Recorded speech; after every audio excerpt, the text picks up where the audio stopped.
Don't make a deal with a demon. You might get what you asked for. Hello!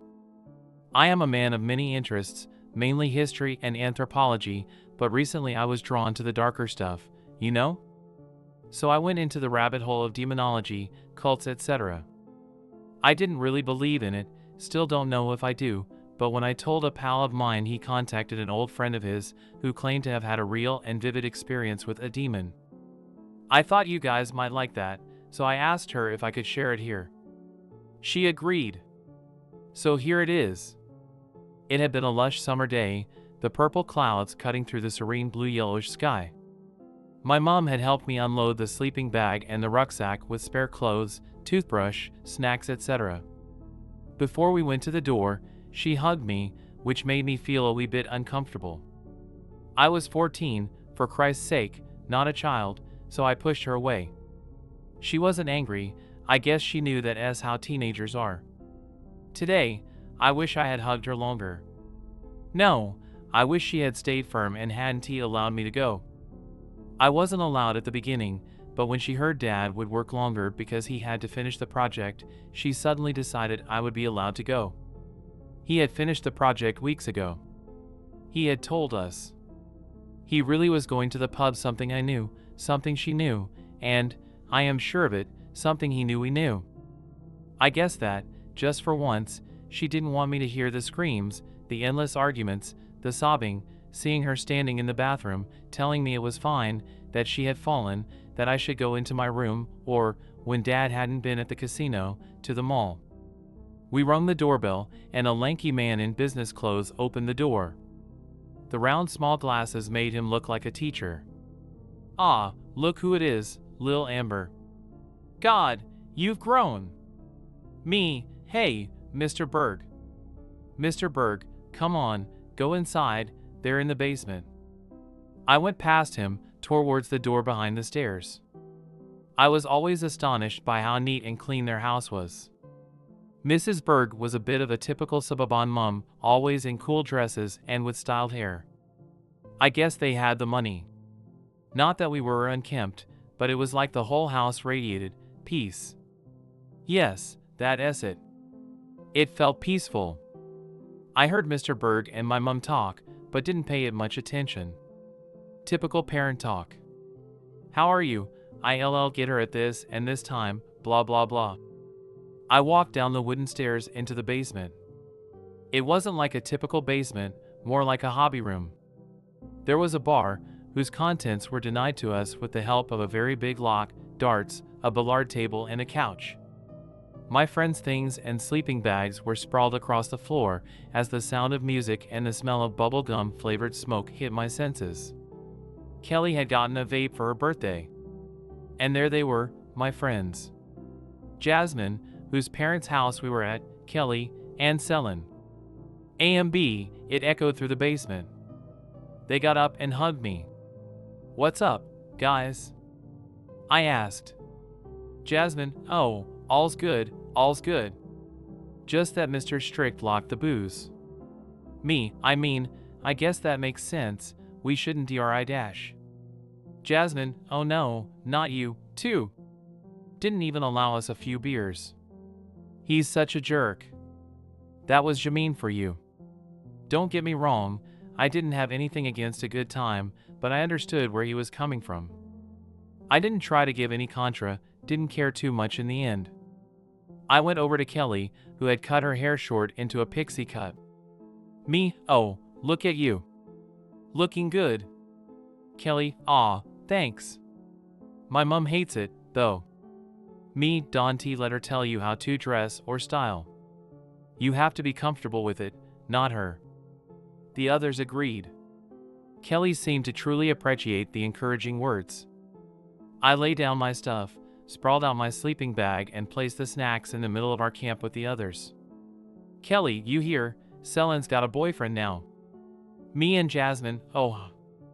Selin, you promised not to tell, you bitch, she said laughing, hitting Kelly jokingly. Jasmine, about time. Come on, tell us. Who is it? Selin, ugh. Jason Ferguson. Jasmine and me answered at the same time, Jason Ferguson? Jasmine, the guy with the dirt bike? Selin, yeah. Me, why him? Selin, I don't know. He's nice and kind. She smiled sheepishly while talking about him. Jasmine, when do you bring your first guy home, A and B? I was a bit taken aback by that. It was true, I was the only one of our group without a boyfriend now. I suppose I just wasn't Edie yet. And to be honest, that scared me. It made me feel like the world was advancing and I couldn't keep up. I had had something akin to romance in my life before, but that was nothing serious. Teen stuff, you know.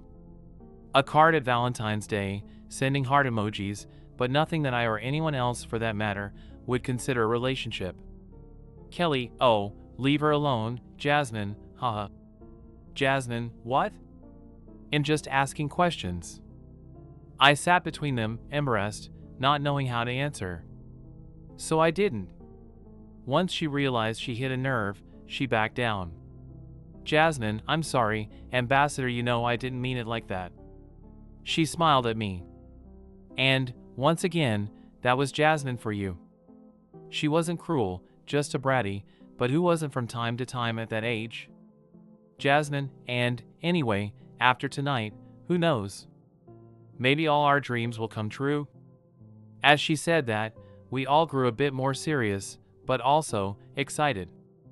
I had almost forgotten. But it wasn't time for that yet. Jasmine's parents were still awake and we wanted to wait till they were asleep. So we took turns vaping, drinking soda, eating snacks, and shit-looking people at our school. In a way, it felt like being a kid again. Jasmine's dad came down and told us they'd go to sleep now, to not make too much of a ruckus, but also not too little, wished us a good night and ascended the stairs. Selin, your dad's nice. Kelly, yeah, I like him, too.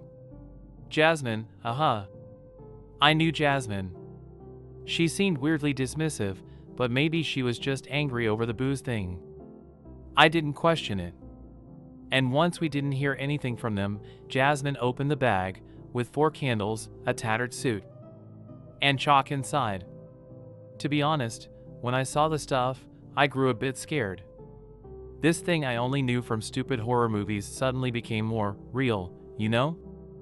I mean, I didn't believe in it, not really, but I guess many of us wouldn't use a Ouija board because, what if, for any reason, it worked?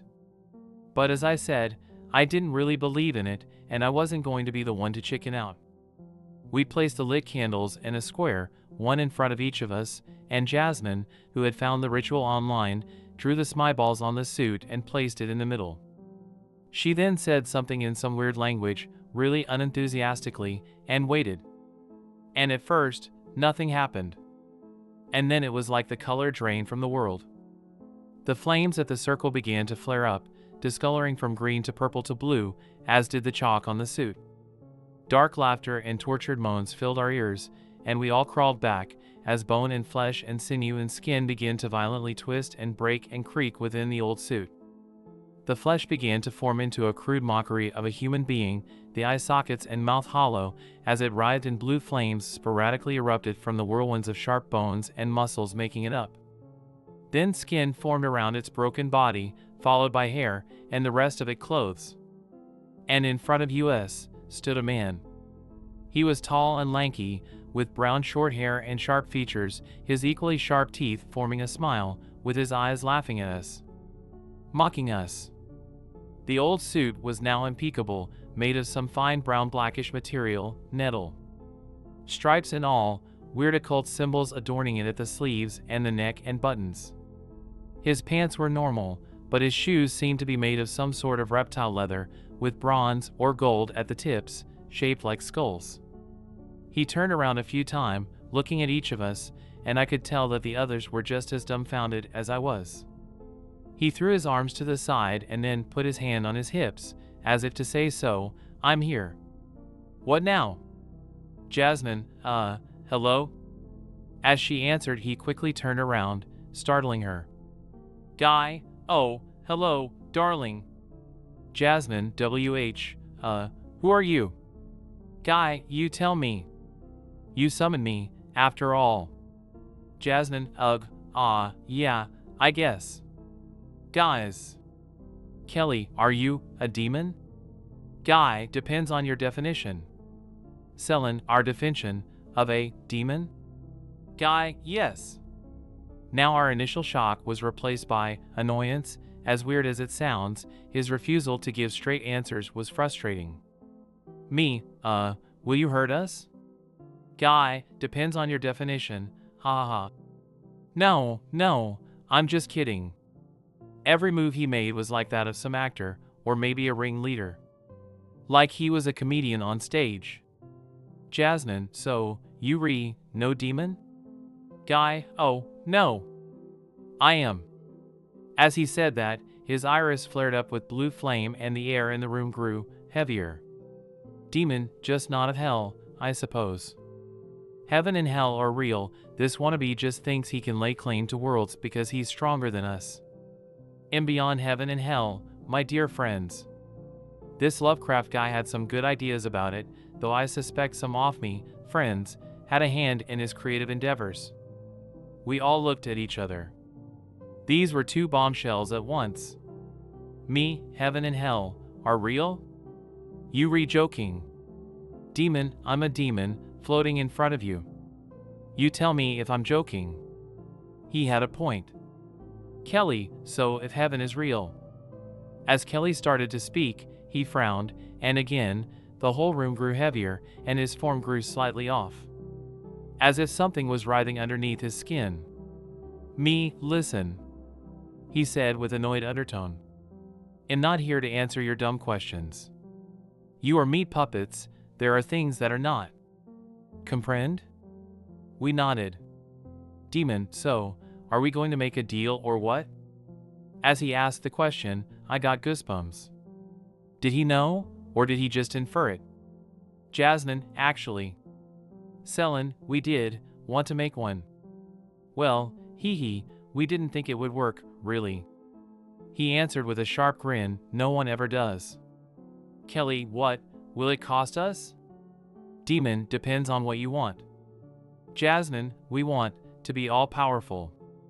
To be all-powerful, rich, beautiful, bend reality to our will. Demon, yeah, he nodded along, sarcastically. Jasmine, what? Are you too weak to pull it off? Jasmine looked at him defyingly, making the rest of us rather nervous. Provoking a demon didn't seem like a good idea. She kept provoking him as he stared at her with the most unimpressed look someone could muster. As she did, he made a gesture, and a cigar appeared in his hand, which he lighted with a fire he spawned at the tip of his thumb. He puffed out a cloud of smoke, which took the form of skulls with horns. I wondered if the otherworldly and the human experience really were so similar, or if he did these weird little hints and gestures because we were human. Demon, me? Too weak? No. But you? You are. Kelly, W.H. What do you mean? Demon, what do you have to give? For teenagers in their parents' house, for puny little souls, and you want the world? Ha! He stopped floating and knelt down in front of Jasmine, then moved his face close to hers. Demon, you are small, little things. So, start small. He rose to his feet again, and we started to ponder. What could he give us, and what would we have to pay down the line? Selin, okay, what can we give you? Me, yeah, what do you want? Demon, a bit of a cliché, I know, but I deal in souls.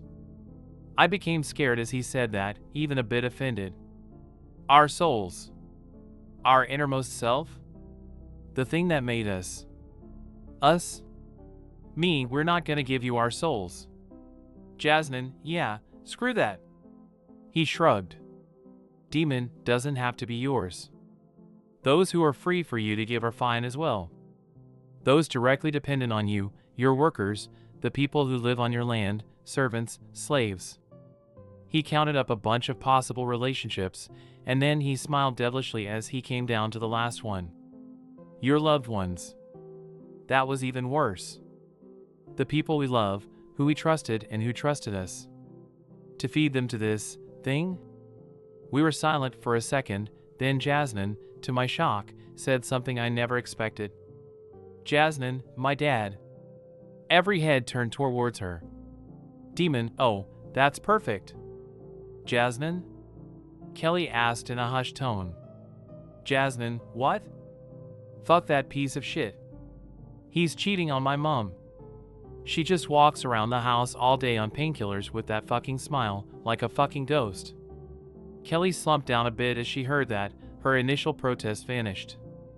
Maybe her life wasn't as good and perfect as the initial impression made it seem.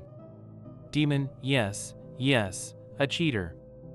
A dirtbag who goes around fucking his secretary, then comes home and plays house.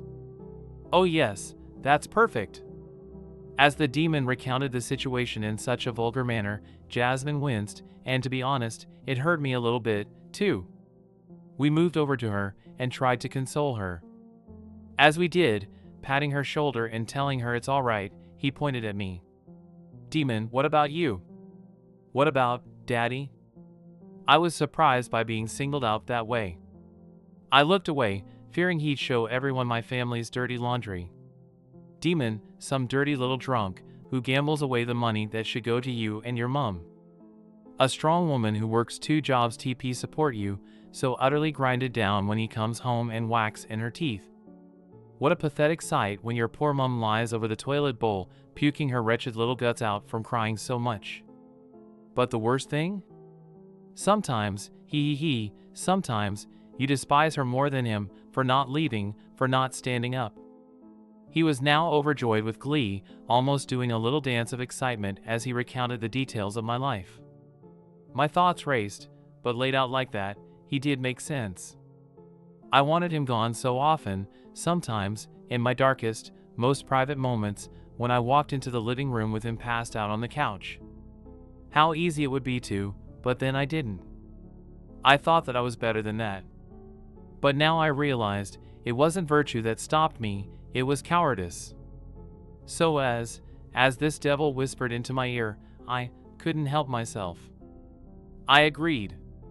Me, won't we be caught? Demon, no! That's a guarantee, my darlings.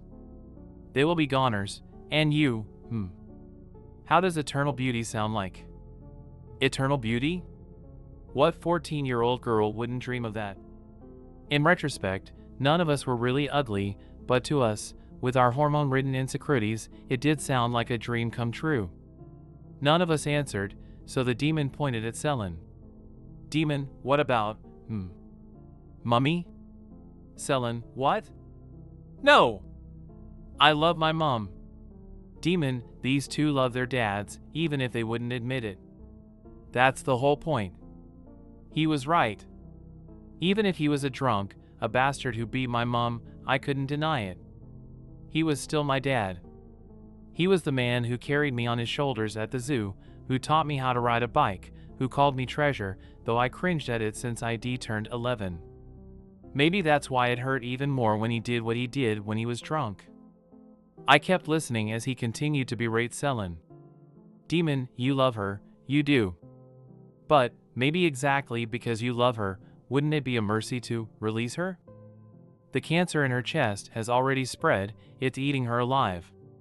Let me tell you, I've seen ghouls in the 8th dimension looking healthier. Selin, don't talk about her that way. He slung his arms around her as tears formed in her eye. Demon, Selin, darling, let's be real here. How often have you heard her say, when she thought you weren't there, or when she thought you had music running in your very fashionable headphones, by the way, good tats, dear? How often did you hear her say that it hurt, that she just wished it be all over, that even a rabid dog would get the bullet? And how often did you hear that she's doing it all, for you? For you, her shining star. That all the pain would be worth it if she could see you graduate, go to prom, in a beautiful dress. Don't you think it's time to give her something back? We all were in tears now, but Selin the most. She was a mess, and then nodded. He looked at her calmly, then patted her shoulder and said, "You're a good person." He unslinged his arm from around her shoulder, like a boa constrictor realizing all life had gone from its prey. Then he looked at Kelly. We all were defeated at that point. We didn't even try to dissuade her from whatever he offered her. We were in, and odds were she would be in, too. Kelly, leave me alone. She closed her eyes shut, kneeling against the wall. He plunged himself next to her, like a social worker who tries to be cool, to get on her level, like he was trying to tell her drugs were bad. Though he would probably encourage it and then sell them to her at a 2-for-1 discount. Demon, Keely. What's wrong, dear? Kelly, I won't dash. Demon, why? Why can't she just accept you like you are? So what if you like girls? We looked at her. Jasmine, we thought you had a boyfriend. Selin, yeah. Kelly, Mom made me say he was so new would think I am a freak. Demon, dear little Kelly, my poor little freak. She's responsible for those, isn't she? He pulled up her sleeve, revealing a row of scars. She pulled it back down, then she looked at us. We didn't say anything to her. You know, I wish that we had. She now knows I accepted her, but maybe if I had said something right then and there, told her it was all right, maybe she wouldn't have felt the need to go through with it like we did. Demon, therapy, yelling, screaming, convert on camp. Sometimes she's so kind and nice, treating you like you are her one and all, taking you to the mall, to the park. Those are days she can convince herself you aren't what she knows you are. Kelly, shut up, please, just shut up. Demon, and the worst thing is, she's right, isn't she? I am the proof, heaven and hell are real, and you don't know that everything that goes along with it, in her faith, in your faith, is too. Kelly looks at him, waiting for an answer, waiting for the confirmation she will go to hell. Demon, I want to either. But it also doesn't matter. Just say yes to me, embrace my power. I hand them to you, dear. I will give you power beyond heaven and hell, beyond judgment. You will be beautiful, free to do as you wish, free from this feeling of the divine around the corner, only waiting for your heart to stop, waiting for the abyss to swallow you. Only a faint yes could be heard from behind her knees, her tears soaking her pajamas. Great, he said as he jumped to his feet, knocking his feet together in a jovial manner. Demon, okay, raise the deal. I will give you beauty, use that to gain more influence and power. Once you have that, you can call me again, we'll hash out the details, and you get something even better. Understood? Wonderful. He extended his hand, and a blue flame erupted from his palm, engulfing it whole. Demon, come on, go on, it won't hurt. Jasmine went first, a bit hesitant. Jasmine, he's right, it doesn't. Selin and me followed, as did Kelly, her face red and puffy.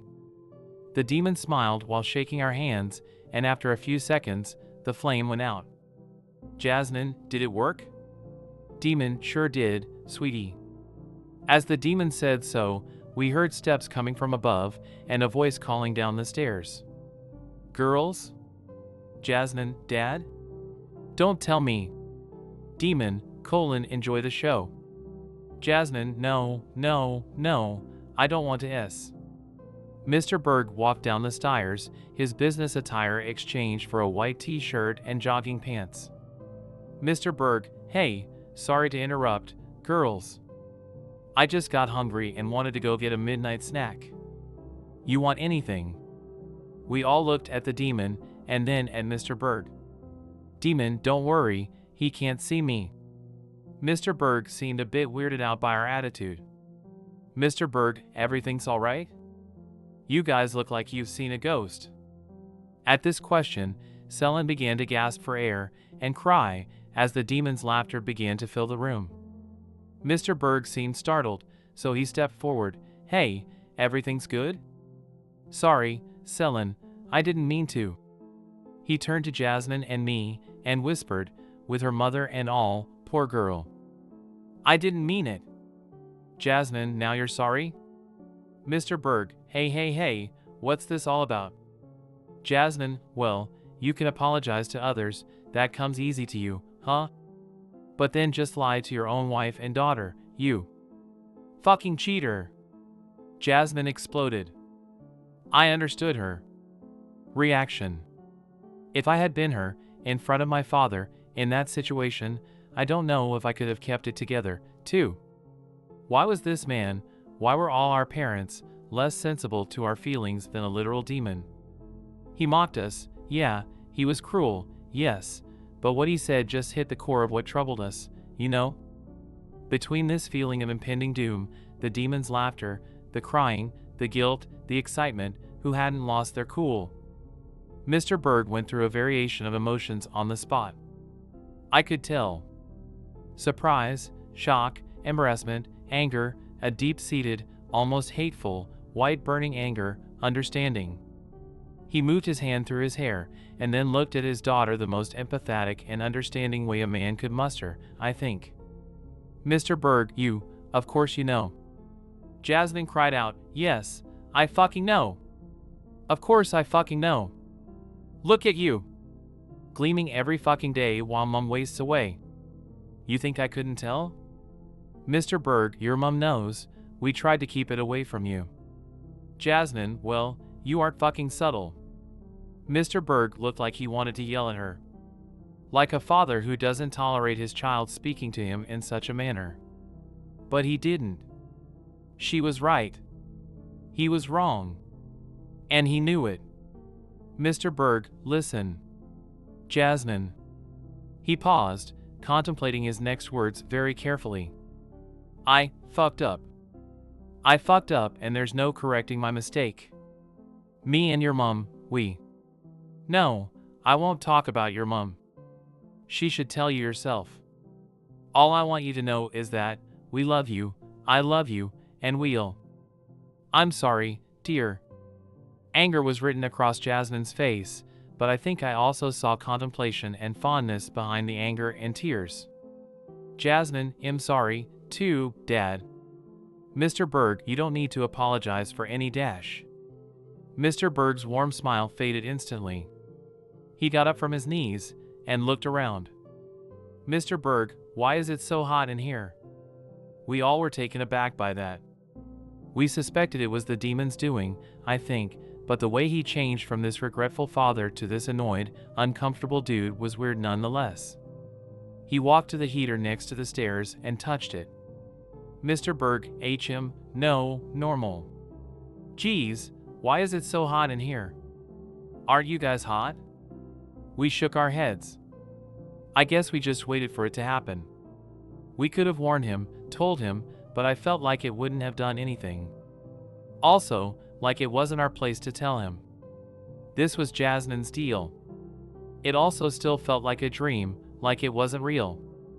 The true weight of our decision hadn't dawned on me yet.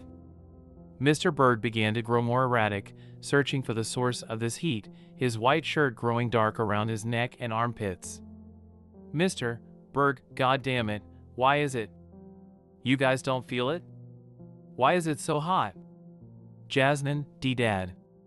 Mr. Berg, shut the fuck up, darling, I'm fucking hot. Oh, I'm sorry, dear, it's just so fucking fuck dash.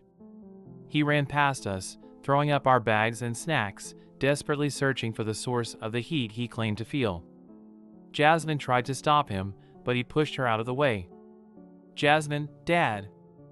Mr. Berg looked at her, his small glasses half off his face, his hair disheveled. For 1 second he looked regretful, and then just continued searching.